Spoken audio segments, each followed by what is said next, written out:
Namah Shivaya. Om Sahana Vavatu Sahanau Bhunaktu Sahaviryam Karavavahai Tejasvinavadhitamastu ma vidvishavahai. Om Shanti Shanti Shanti. So let's chant verse number 3. So, there's a group of shlokas that are traditionally chanted when a sannyasi is invited to a home. And many of those shlokas are actually from Kaivalya Upaniṣad. And so this first one is also, it's the first of the group of shlokas. And it would be nice if you could just learn to chant those shlokas. And in fact, when any sannyasi comes, like for example, one thing I would say is Swami Muktananda ji is coming to the Bay Area at the end of June, I believe. I don't know if you have the information on it, but it'd be nice if you could attend some of his classes. He's a person that I think is being groomed to become an acharya of this institution. Once this group of swamis become old, so he's an important person, a very good teacher. So it'd be nice if you can attend those. And if you do come for the first day, then you see that a group of students will be chanting these shlokas. Okay, so this is the number 3. So let me do this. Let me just chant the entire shloka first, and then I will chant each line, and you can repeat after me afterwards. But let me just chant the whole thing. Na karmana na prajaya dhane na tyage naike amritatvamānashuhu pare nanakan nihitam guhayam vibhrajate yato yatayo vishanti. Okay, so this one doesn't have diacritical marks.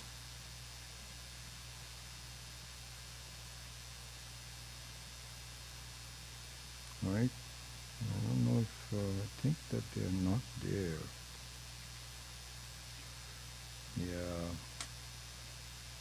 I think we'll have to. I understand that you're learning to chant, so the diacritical marks are important. Swara marks. Okay, I'll have to put them in, but at least you can follow me phonetically. Okay. So each line first, I'll chant it once, and then you follow after me. And just be careful about the phonetics of the Uddata, Anudatta, Swarita. The 3 kinds of, you know about that? Has that already been introduced? Okay, I know. So that you can see. So you can see where is the Uddata, where is the Anudatta, where is the Swarita. I don't know if there's any Swarita here. Anyway, so you just I'll chant it, and you just listen to me and then try to repeat it. Na karmana na prajaya dhanena, na karmana na prajaya dhanena. One more time. Na karmana na prajaya dhanena, na karmana na prajaya dhanena. Tyage naike amritatvamānashuhu, tyage naike amritatvamānashuhu, tyage naike amritatvamānashuhu, tyage naike amritatvamānashuhu, parena nakam nihitam guhayam, parena nakam nihitam guhayam, parena nakam nihitam guhayam, parena nakam nihitam guhayam, vibhrajate yatayo vishanti, Vibhrajate yat yatayo vishanti. Vibhrajate yat yatayo vishanti. Vibhrajate yat yatayo vishanti. Is how it goes. Na karmana na prajayadhanena tyage naike amritatvamānashu parena nakan nihitam guhayam vibhrajate yat yatayo vishanti ved parena nakan nihitam guhaya vibhrajate yat yatayo vishanti. So it's interesting. Let me do the English translation and then I'll explain. Na karmana means not by action, not by deeds, nor by progeny, na prajaya, dhanena na, not even by the accumulation of wealth, but tyagena eke amritatvam anashuhu, but only by renunciation alone some people have attained immortality. So it's very interesting. Some people, that means others have not attained immortality. Means they have attained immortality. Anyway. Parena nakam nihitam guhayam. The renunciates attain that which is higher than the heaven and which shines in the cave of the heart, the intellect. Parena nakam nihitam guhayam vibhrajate yat yataha vishanti. So, vishanti means the one who enter. This is a good translation. Enter. Vishanti means one who enter. So this is why this sloka is, I think it's a mantra, sorry, I'm saying sloka, it's a mantra because it's from an Upaniṣad. So this mantra is chanted because of this word vishanti. So when the sadhu, when a Swami renunciate. So renunciate means the one who has. So the Swami is a symbol of renunciation. We'll talk about that in a minute. But when the Swami enters Vishanti, this is where you have to chant this. And sometimes actually we make a mistake even when the sadhu is in the parking lot. We do that. That's not proper. So it should be done when you're entering the inside a hall. This is when it should be chanted. But it's a very beautiful thing. So, so here, what is highlighted by this particular verse is Vairagya. We talked about the two wings of the bird that Swami Chinmayananji had recommended, Viveka and Vairagya. And so Viveka is the start, immediately followed.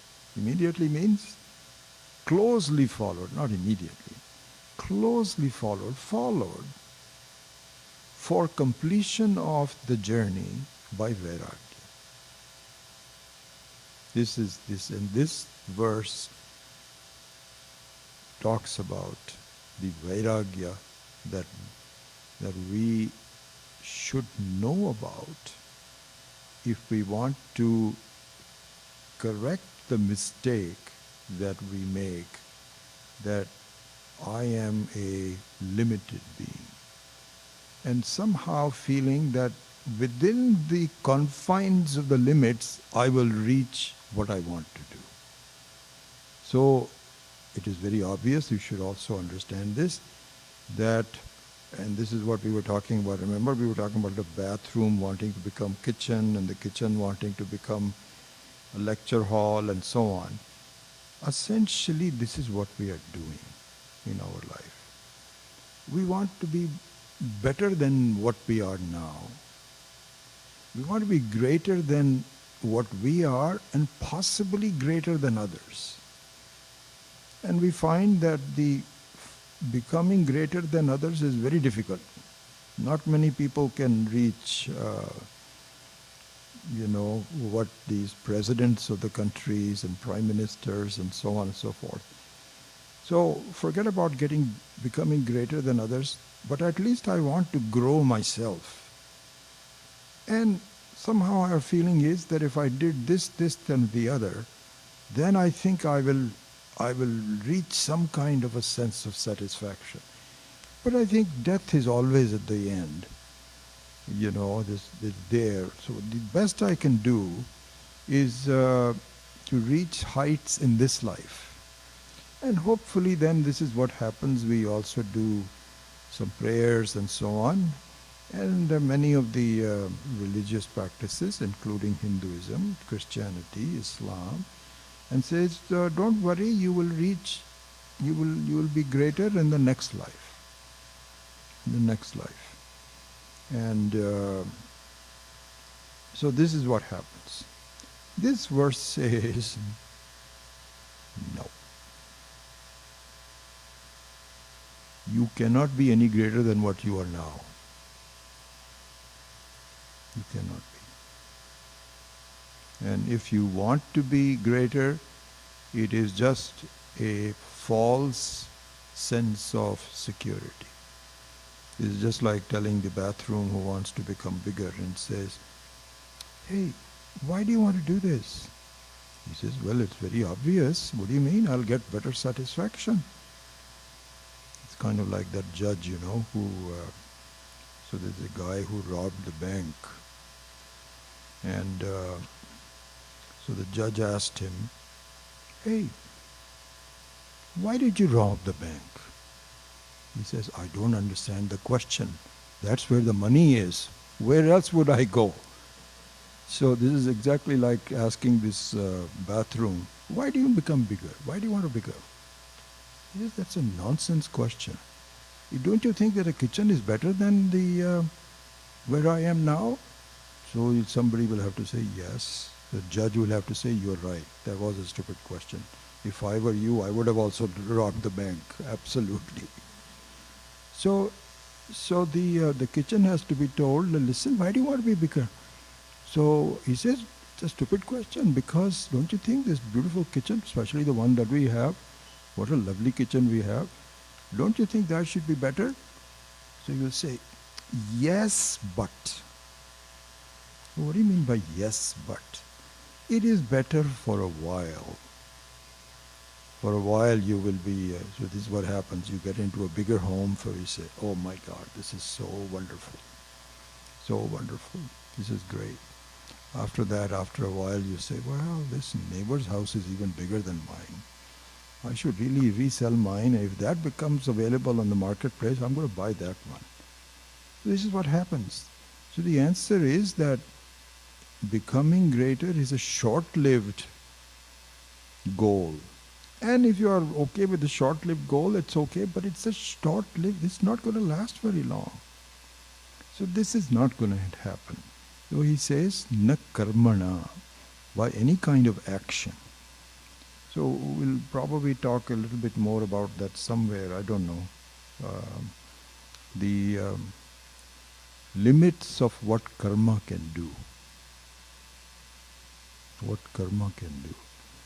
Basically, just in very short terms, a karma by nature is limited, no matter how big the karma is. And a limited karma can only give limited results. So even, in our life, we even violate the basic principles of mathematics. Really. Swami Dayanand used to say that not only do we violate the basic principles of mathematics, we also violate the principles of accounting. Principles of accounting. But let's take the the mathematics first. So, we expect to be free. Free means independence without any expectation, means a sense of completeness, infinity. So we want to reach infinity by adding finite numbers. Violates the principle of mathematics. You cannot do that. But the person says, but I want to be infinity, how do I? You are infinity. Well, that doesn't make any sense to me. How can I be infinity? Because I feel finity. That's a separate issue. Why do you feel? Because let me show you, you don't need to feel a small person. You are infinity. That's a separate issue. But you cannot try to become infinity by finite means. Similarly here, karma is a finite action. And we try to achieve infinity by finite actions. No. You are violating the laws of mathematics. You no matter how big a number you want to raise or to get to, it will still be finite. So this is one thing. Then Swami Dayananda used to say, you also violate the principles of accounting. You know, and this is what this gentleman, Ram, what's his last name? Subramanian, was talking about. Remember, he was talking about the fact that why are you telling me about me? I know more about myself than anyone else. Right? He was saying this is it's a very important point. We use the same thing. That Shastra says that Shastra says self-knowledge. This is a class for self. This is very true. Don't tell anyone. They'll say, where were you this last week? I tried to call you. Oh, sir, we were in this retreat in Sailorsburg. Retreat in Sailorsburg? What were you doing? Oh, I was trying to know myself. I was being taught that it's about self-knowledge. What will the other person say? Just imagine. They'll say, have you gone bonkers or what? Just going to a retreat and finding out about yourself. And who's telling you? Oh, this guy, Vijay Kapoor, he's making. He knows more about you than you do? How's that? Are you crazy or what? Does he know you? No, not that well. Then how can he tell you about yourself? So this is exactly what Shastra is saying. That this is what this gentleman was saying. That the Purva Paksha, the objection is that I know everything about myself. I don't like it, but I know it. So how should you be telling me anything about it? So Swami Dayananda used to say, because you are violating the principle of accounting, my dear, accounting. What do you mean by principle of accounting? Accounting means a complete inventory. Complete inventory. That's what it means. So supposing an accountant is told, okay, please, we need to declare assets for our quarterly statements. So please make an accounting of all of our assets and all of our liabilities for this company. Say, okay, sir. Then he presents this report and said, okay, here's our assets. So similarly, if Bhagavan, Ishvara comes in and says, please tell me everything that you have, everything. So you start with body, memories, knowledge about whatever field you are in. What else are you going to do? Knowledge about relatives, whatever is in you, this is what you will do. And Ishvara will say, that's it? Anything else? Nope, I think I've done it. How did I do? You totally failed. You totally failed. Because you did not take into account the most important thing that you have. So you violate the principle of accounting also in doing so. So what is said is that by karma, which is a finite thing, you cannot achieve infinite thing. And you want to reach infinite. So here, infinite means what? It means parenanakam. Parenanakam. Parenanakam means one which is higher than what is conceived to be the highest, which is heaven.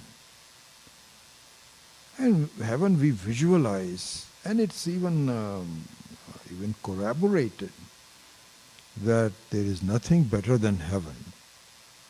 This is true. There is nothing better than heaven, because heaven is where, in heaven there's so much description about heaven, it's amazing. So there what happens is that in heaven, we already saw, you don't have a body. You don't have a body. Why? Because to have a body you need a mother and father. And heaven does not have time you cannot go to heaven as a baby. Imagine that. You go to baby because you have to enter the heaven. So they will say, what passport do you come from? What do you need? He says, no, I've been told that I am now, I'm qualified to reach heaven. So how do you do that? How big are you? Are you a baby? You cannot enter a baby because you cannot answer the question. No. What happens is you go there straight as a person, just like in a dream. This is very important to see. This is discussed in great detail in the Mandukya Karika by Gaudapadacharya ji. Okay? That the dream is, you cannot believe, the dream is an ocean full of diamonds and beautiful things. The more deeper you go into the analysis of the dream, the more beautiful things come out of it. And so this is one of them. That really speaking, you don't need to be born into a dream. You just suddenly appear. Similarly, in the heaven also, you'll suddenly appear. Now, here's the problem with the dream. So you think, it'd be nice that I just suddenly appear. And everything is very pleasant. Oh yeah, I forgot to tell you this. So if you don't have a body, guess what? You don't have the diseases of the body in heaven. I'm talking about heaven. You don't feel hungry. There's no hunger. Because the body needs nourishment. So the hunger is a very important creation. If you don't eat, you're not going to live.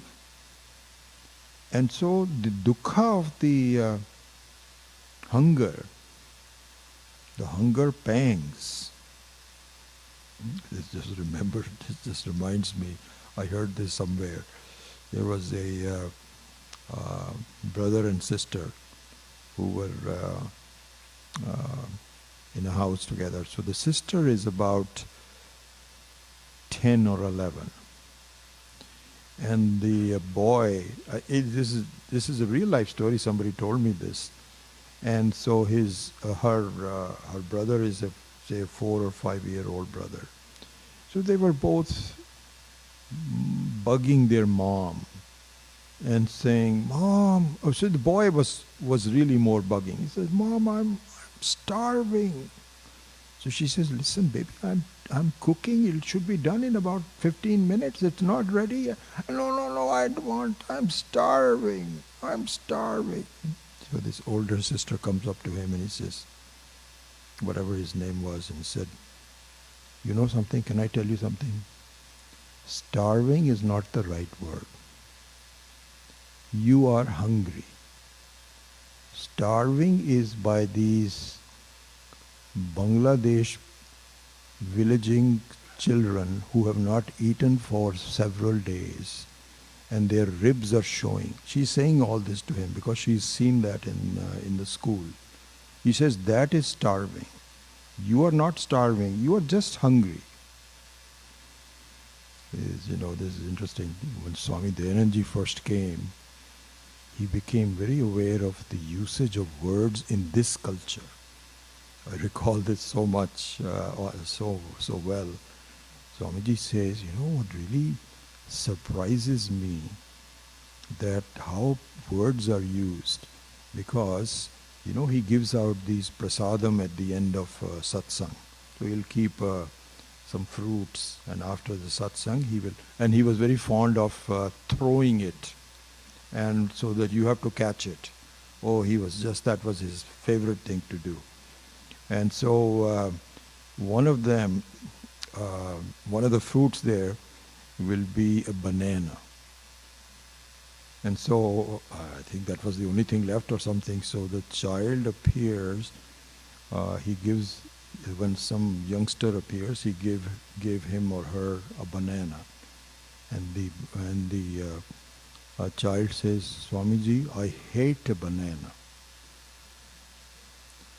Swamiji said, this was the first time I saw a word hate used for a fruit.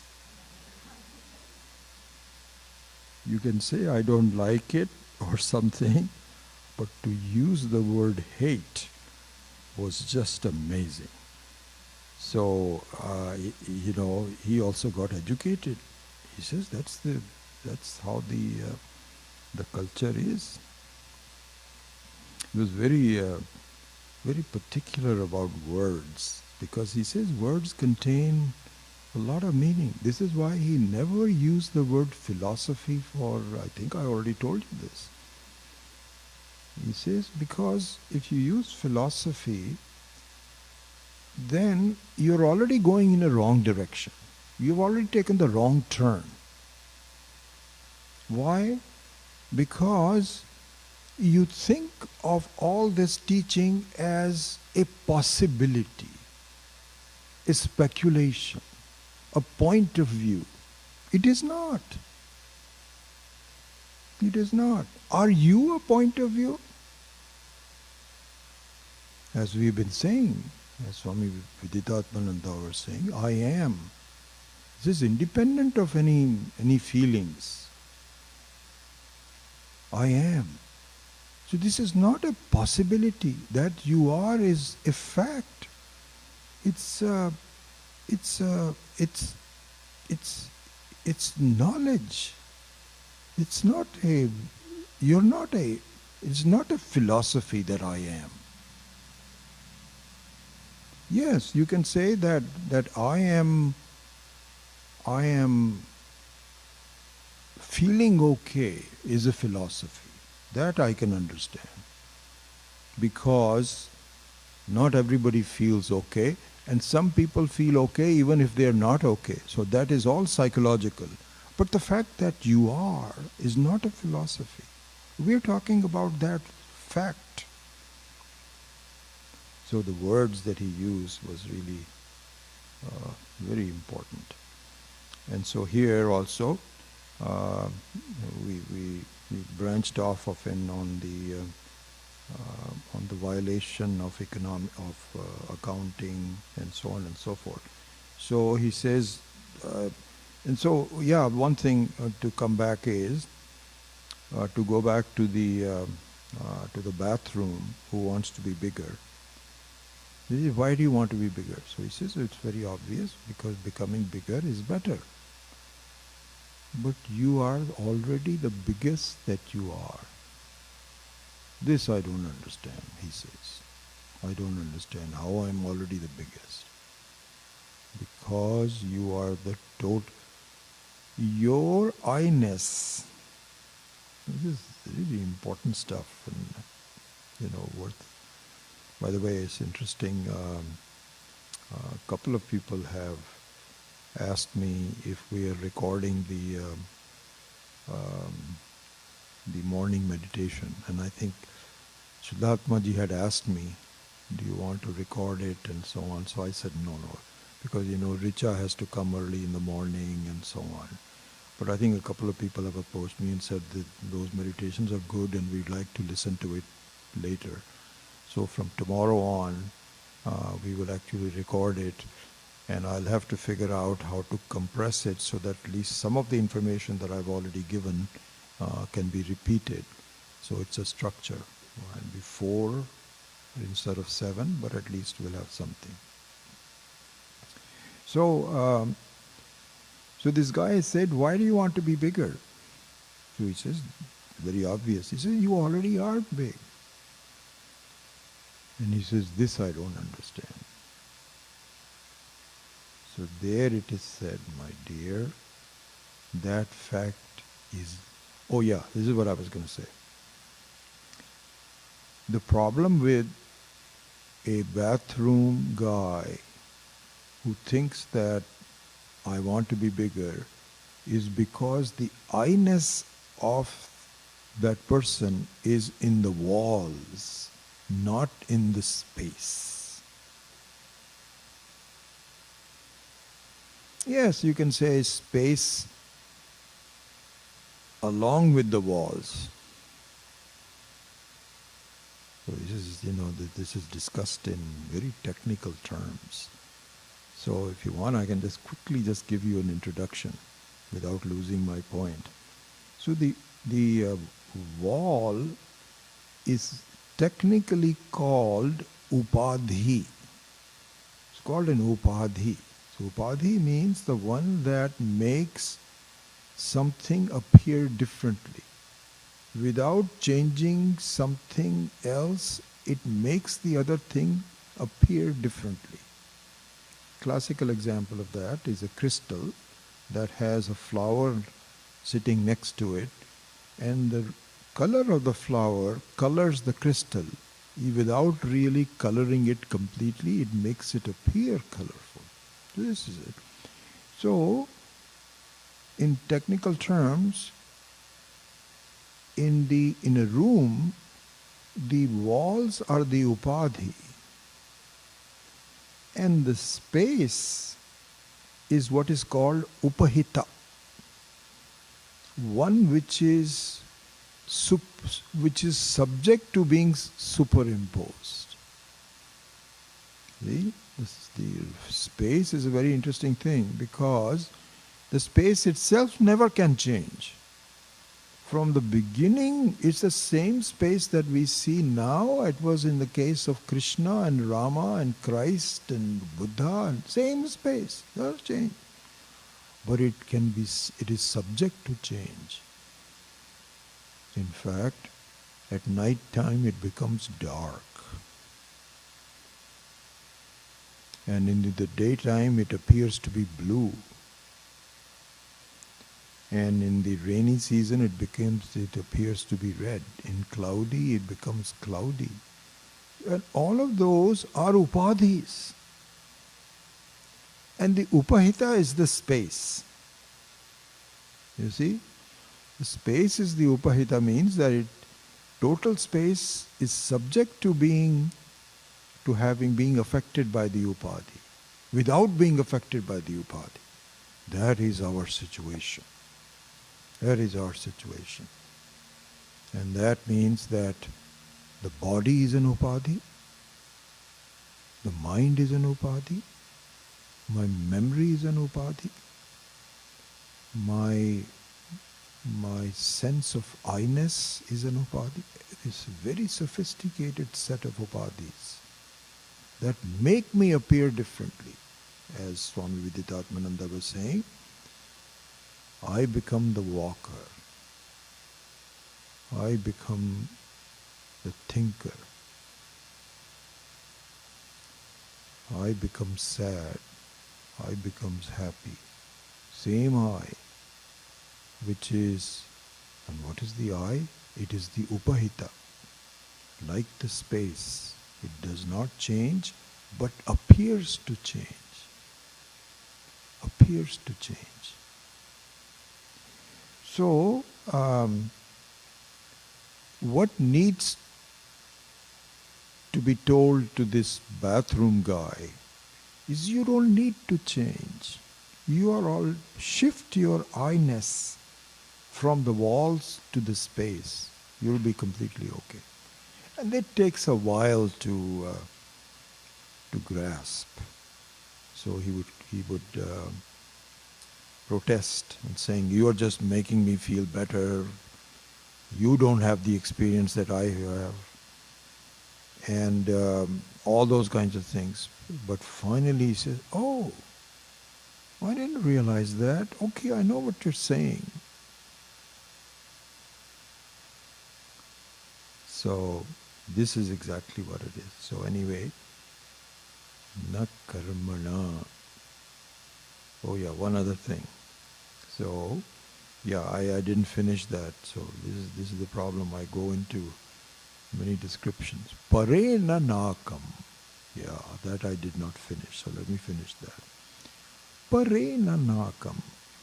So the heaven is a very good experience.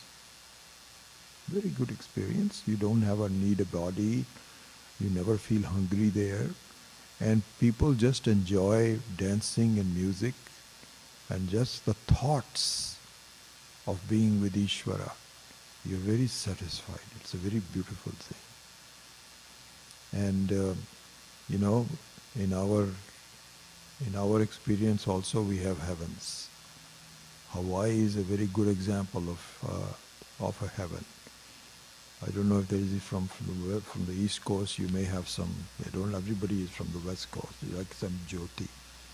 So there are. Hawaii is a good example of heaven. You go there, and the weather is wonderful. The wind, the beautiful air, the sound of the ocean, and the hotel rooms are so wonderful. It's really heavenly. There is a big problem in Hawaii. Life there is short-lived. After 1 week, in the morning, there will be a paper underneath the door, which will say the checkout time is at 11 o'clock. So you say, 11 o'clock? It's 2 hours from now. How can that be? So you call them up, and the phone is busy. So the main one. So your spouse says, "Go there and talk to them." This is ridiculous. We cannot have a checkout at 11 o'clock. So you go there, and after, what this happened to me, I forget where I was recently. Somewhere I was, I can't even remember. I argued, and they gave me extra half hour. They'll say, "Okay, but 11:30. But 11:30 you should be out." So that means we're really out, starting to get it at 11 o'clock. This is the problem with Hawaii. Do you know something? Shastra says, yes, there is a heaven. But after your punya gets exhausted, because the punya for going to Hawaii is money, dollars, and you have to deposit it ahead of time now, and it's all $700-800 a night, and you're not feeling good, but you said, whatever it happens, happens. After the money is exhausted, out. Heaven is the same way. It is Kshine Punye Martyalokam Vishanti. It is written there. We don't have permanent heavens. See, this is the interesting thing. You cannot argue that the Christians have a permanent heaven, but the Hindus' heavens are very defective. They are not permanent heavens. We should really convert over to Christianity, and then you will go to a permanent heaven. So we said, no, there is no such thing as a permanent heaven. Yes, there is. So there cannot be. Yes, it can be, because if you accept someone as your your God, he'll take you to a permanent heaven. So that means you have to do an action, which means to accept. Acceptance is also an action. All actions are limited. So this violates the principle of mathematics, accounting, everything. You cannot have permanent heaven. Anyway, forget about the others. Our own people say, it's up to you. You spend a lot of time working heaven, heaven, heaven. You have to do so much punya. It is written there. If you want to go to one of the highest heavens, there are methods to do that. One of them is you have to give away your entire wealth while you are healthy, not at the time of dying.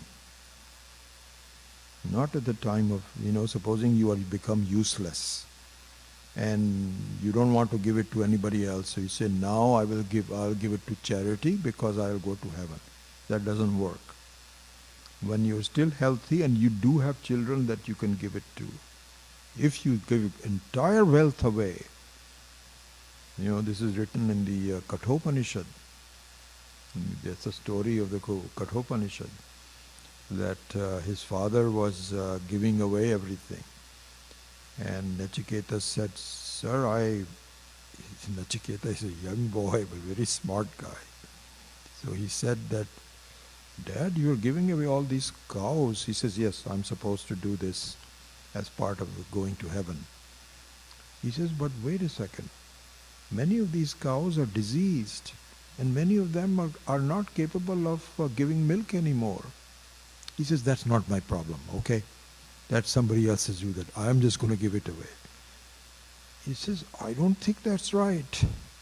This will violate the principles of giving away. So he got so angry at his young boy who's telling him what to do, that he says, go to hell. And the young boy says, I'm sorry you said that. So the next day he says, okay, when do I go to hell? He says, I was just saying it. He says, don't say things like, you are a great man. Have you ever gone back on your promise? If you go back on your promise, you will completely waste all your life. So don't do that. Let me go to hell. You've said it. He says, no, I made a mistake. He said, no. So he goes to Yamaloka. Anyway, that story goes, all of that. So the heaven is also limited. Here's the problem. This is what they say, which is very true. Time passes quickly when you are having fun. This is what happens. You go to Hawaii. On Friday when you have to leave, he says, when did this week go by? We just got here. There's a mistake somewhere. No, there's no mistake. You've been here for 5 days. Time to go. So in heaven, this is the problem. Here he says, these sadhus who do not resort to karma and not to praja. Praja means that having a family and a good family, supporting family. Families also have a lot of problems. Children can give you more problems than not. But at least if you're lucky, then have good children. They'll give you a lot of pleasure and happiness. Won't last. Na dhanena. Dhanena means you cannot take the money anywhere. I'm very sorry to say that you have to leave it for your, if you don't have your own brothers and sisters, you have to leave it for your brother-in-law. Leave the rest of it to your brother-in-law and sister-in-law. That's it. Money cannot help. Then, tyagena eke. So this is where Vairagya comes in. But anyway, to finish this, Parena Nakam means higher than the heaven. What can be higher than the heaven? What can be heaven is something that is already not possible to change, which is you. You are higher than the heaven. And this yatis discover. Yati yatna vibhrajate yat yatayo vishanti. So here symbolically it says they discover. Vishanti means to enter. They discover this fact. So we in Vedanta we have three kinds of people. One is a rishi, one is a muni, and one is a yati. So rishi means the one who know. So that is very clearly the final stage of a sadhaka is a rishi. Then there is left muni and yati. So what is the difference between them? It's just a different way of saying it. Yati is perhaps I don't know, this is not an expert view, but I'm just giving you one. It means yatnashila is called yati. Yatnashila means that one who try, who go for it, who are believers, and this is what it comes from the first verse or second verse, which is Shraddha Bhakti. So yati is a result of Shraddha and Bhakti and Dhyanam, all three of them. So it's very appropriate, it's right after the second verse. So the ones that have Shraddha, ones that have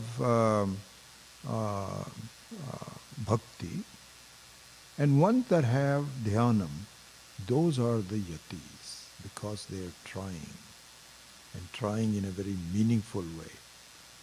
Muni is Manashila. And a Mananashila means those who can do vichara, who can think properly, who take the right steps. This is why I think in the lunchtime we were talking about it. I think Raj was sitting with me. I was saying, and I think I'm just giving to the class, the Gayatri mantra is really worth chanting. First of all, learning. Because I find many of the people don't know how to chant Gayatri mantra. That also has swara. So one suggestion I would make for you, especially those of you that are learning chanting, is to learn to chant Gayatri mantra properly. I see this in many occasions. People chant it. It's not right. It should be chanted properly. Number one. Secondly, please see the meaning of the Gayatri mantra. It's a very important thing to do. I have made a sankalpa that as soon as I wake up and I see the sun, I chant Gayatri mantra 3 times. And other times during the day. Om Bhur Bhuvasvaha Tat Savitur Varenyam Bhargo Devasya Dhimahi Dhiyo Yo Naf Prachodayat is how it goes. So make it into a goal to learn Gayatri mantra. So in the Gayatri mantra, the ending is the most important. Everything else is just a setup for the Dhiyo Yo Naf Prachodayat. means, oh Lord, oh, here the sun is addressed, because the sun is the most visible symbol of Ishvara. This most visible. Pratyaksha Anubhava. So it's addressing the sun, Surya Devata. And it says, may you make me think properly.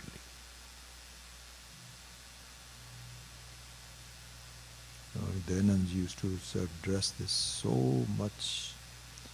He said,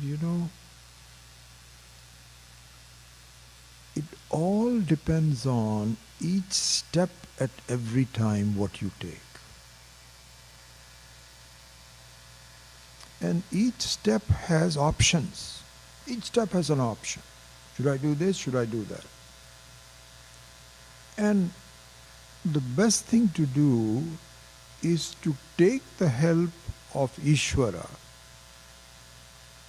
saying, please bless me that I take right actions at every stage of my life. And if you do that, your job is done. And the problems we get into is because we make mistakes in taking a small step. This is not, you don't have to leap around and become infinity in a minute. It's not possible, not necessary. You already are infinite. You don't need to do anything. But to take steps so that I think correctly is the most important thing. And thinking correctly, you need the help of the Shastra. You cannot do it independently. Because independently if you do it, then your ego becomes very important. And that itself is limited. You do everything as a subset of the ego. How is that going to really help you? So in order to become outside the ego, you need the help of Ishvara. And Gayatri Mantra says, every step that you need to do. This is what I was talking about, is what is called Munihi, Mananashila, who think properly. This is what is the Munihi. Anyway, in here he talks about Yati. So he says, Parena Nakam, and I'll discuss the Nihitam Guhayam in a minute. So we have finished the Na Karmana, Na Prajaya, and then Na also has to be associated with Dhana. So it looks like there is no Na with Dhana. So like, okay, Dhana is okay, not Karmana, Na Prajaya. No. It is just the grammar rules. The Na should go to that also. So Na Karmana, Na Prajaya, Na Dhanena. Then Tyagena Eke. Only by renunciation. Amritatvamānashu. Amritatva means the sense of no change, no death, no nothing. Amritatvam Anashu. And this Amritatvam is Parena Nakam. It is higher than the heaven. And Vibhrajate, one which Vibhrajate is, let's see, one which shines as yourself. I am, I know. And so to see that very clearly, the yatis are able to achieve. So now there are two things that we have to do. The main thing we haven't even touched on, which I think we'll have to do tomorrow, which is the sense of Tyaga. How come? It says basically, you cannot reach your goal by doing anything. Then, how can I reach my goal? By Tyaga. By Tyaga means to giving up, by giving up. This is a very big topic, and with the limited time, I will probably do this in the next class on the Vairagya um, Tyaga, etc. But here, let me just take about a couple of things. One is, well, even in the Tyaga, so if you see a Swami or a Swamini, now let's just talk about that for a minute. I think that other things we can do later on. So even this ashram, you see a number of Swamis and Swaminis. What is unique about them? There's something unique about them. What is unique about them is they have taken a vow of Tyaga. Tyagena eke. Tyagena means to give up. The most important thing they give up is their identity in their previous part of their life. That identity is given up. What does that mean, an identity? Identity means I am a brother, a son, a friend, a neighbor. All these defined constitute the identity of a person. You are someone, and you have a history. You are born. You were born. You continue to have a certain identity. This is given up. So the Diksha ceremony, when a person is made into a Swami or a Swamini, takes place when this identity is given up. And it is my pleasure my privilege to see so many of them. So for a number of years, this was my modus operandi. My parents were both alive at that time, and even after my father passed away, my mother was alive. So I will request for me to give me 2 weeks off. And really, we have made a lot of sacrifices. Those 2 weeks, usually when I get 2 weeks off from Hewlett Packard, the other people will take their children to Europe or this, that or the other. We didn't do that. And I feel bad about that, but this I have to do that. So I will go for 2 weeks. 1 week I'll stay with my mom, and the second week I will stay in the Rishikesh ashram. We're very near at around Shivaratri, Mahashivaratri, and on the day of the Shivaratri, Swamiji will give Diksha to a number of Swamis, and many of these people I know when they were done. It's a very interesting ceremony, and we can talk about that in more detail. But the essence of becoming a Swami and a Swamini is Tyaga. Identity is given up. Possessions are given up.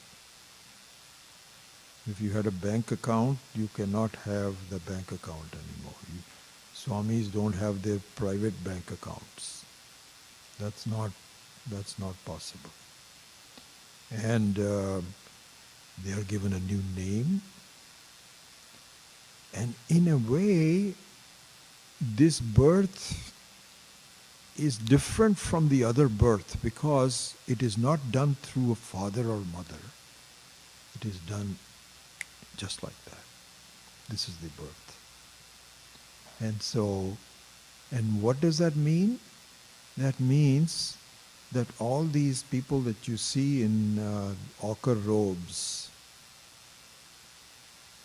some of them there are at least two people here that are classmates from Pami and I. We all went to school together. and they were non-Swamis at that time.